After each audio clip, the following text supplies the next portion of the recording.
Okay, and that's what I was suggesting before. What I don't want, Melissa and I and Stacy and Sanjay and all of us, we don't want you to think of the internet or computers as fun time. Like, oh, we only use it for fun. It's not fun. It is fun, but we can use it for everything. And it makes everything so much easier for us. Even for us in our life, you and yours, it's the same. Because for the books which I'm using, they are very shallow. When you combine with this one, you get Exactly.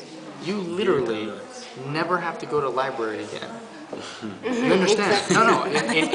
That sounds crazy. I haven't walked into a library since I was 10 years old, ever. But I've graduated from college. I have degrees. I know a lot about different stuff, and I never go to libraries. I just go to the internet because it's easier for me to do that. It takes time to go get the book, and then you got to read and flip through and all that, right?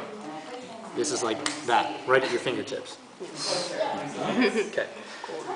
So I'm going to go back and show you one other interesting thing. So the bus is going to come for you, but can you just make sure the route